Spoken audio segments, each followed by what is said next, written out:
Hey ministry, this is O'Bear coming at you, and let me be the first to say Happy Memorial Day. But also, thanks for all those prayers that went out this morning when Junior took me up to the VA hospital to get my back looked at. I have a few pulled tendons up behind the shoulder blade, but ain't no big deal. We're going to keep trucking on, and so there you go. And again, Happy Memorial Day. And I hope and pray that each and every one of you that has the opportunity of sitting with your loved ones today and rejoicing and sharing in the love of Christ and spending time with those that we truly care about. But let's not forget why we're celebrating this day. We're celebrating because a lot of brothers and sisters didn't make it home. They shed their blood upon foreign soil, so we have that right to celebrate and to rejoice and to share in the freedoms that we all so dearly love. But let's stop taking them for granted. Today I was kind of briefly going over the book of Isaiah, and I found here in chapter 9, go ahead and go to chapter 9. Start at verse 3, and it says, "You have multiplied the nations and increased its joy. They rejoice before you according to the joy of harvest, as men rejoice when they divide the spoil.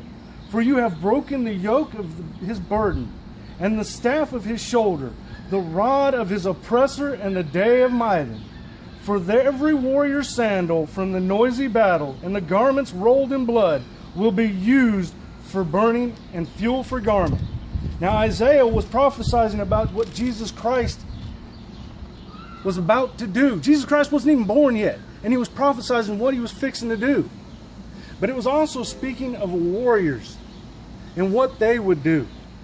And I tell you right now, I have no doubt that each and every one of our brothers and sisters who've shed their blood for this nation are above, right now, dancing around a huge fire, holding hands with our King, rejoicing and glorifying in God's love. Now if you flip over to the book of Matthew, chapter 5, verse 5, it says, "Blessed are the meek, for they shall inherit the earth." Now when he's talking about the meek, he's talking about the ones who are here. If you drop down to verse 9, it says, "Blessed are the peacemakers, for they shall be called sons of God."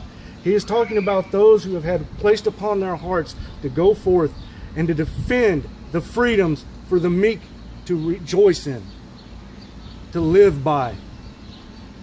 Sometimes we need to step back and truly get on our knees and thank God for these freedoms and stop taking them for granted. They were paid very high price. Remember, there's only been two defining forces that have ever willingly died for you. The first one is Jesus Christ. The second is a United States military man or woman. Hey, have a happy Memorial Day, and remember, Jesus loves you, so keep your eyes on the prize. This has been Bear.